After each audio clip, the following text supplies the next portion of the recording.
Palagi ninyong isasama si Kristo sa lahat ng bagay. May blessing, magpasalamat sa Diyos. May problema, magpasalamat sa Diyos dahil may mga problema pa. At yung mga problema niyo ang magpapatibay sa inyong dalawa.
Huwag ninyong hahayaang lumilipas ang araw na hindi ninyo pinag-uusapan ang isang problema, sapagkat ang problema ng isa ay problema na ninyong dalawa. Sapagkat kayong dalawa ay isa na.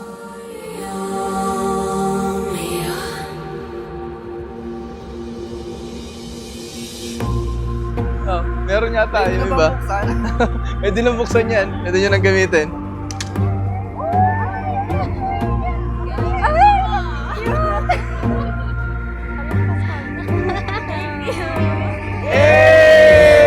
Nagkakilala kami ni Kyle sa isang online app. And ang nagustuhan ko sa kanya, sobrang bait. As in, sobrang bait una pa lang. Tapos, nag-meet kami January 1, bagong taon din yun eh. So, mga biglang lakad na ano.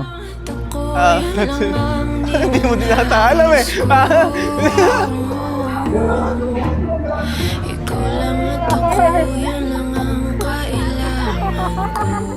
TM anak, always choose Kyle and be happy always.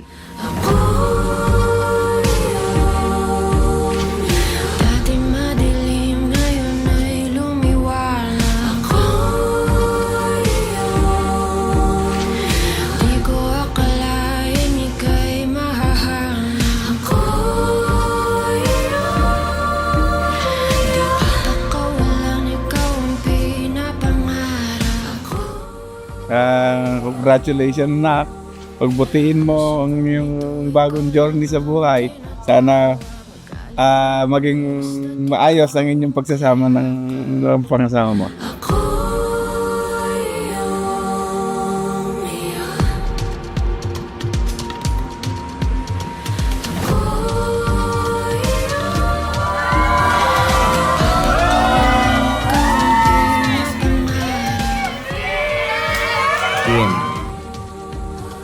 Bukal ba sa iyong loob ang iyong pagparito upang makaisang dibdib si Tristan na iyong pakamamahalin at paglilingkuran habang buhay? Opo, Father. Babalik pa rin sa yakap mo hanggang sa huli. Palagi pipiliin kong maging sa'yo. Yun, balikan ninyo kung saan kayong dalawa ay kinikilig-kilig pa. Sa loob ng 1 year na yon, madami kaming pinagdaanan, daming away, mga tampuhan, na naayos naman syempre.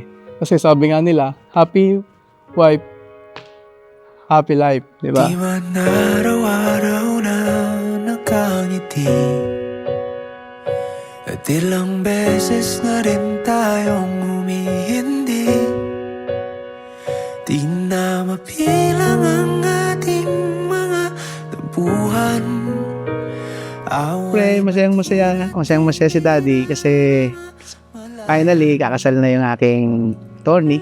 So, hopefully magiging masaya sila kasi kay Daddy. At ilang naman ang palagi kong gustong sabihin sa kanila. Mas mahihigitan nila si Daddy.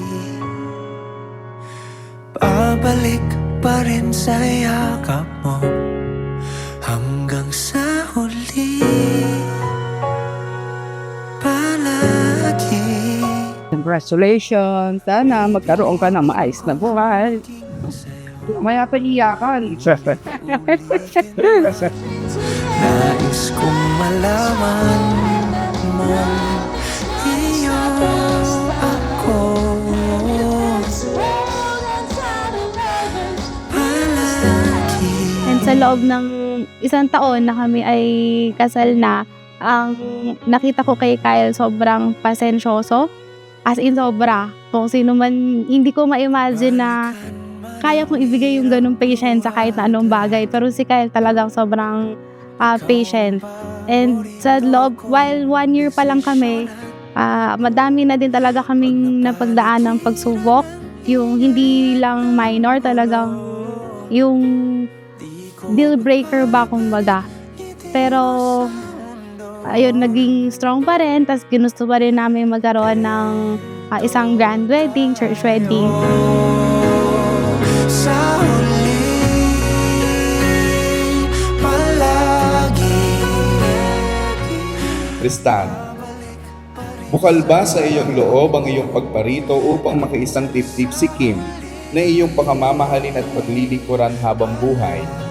Opo, Father.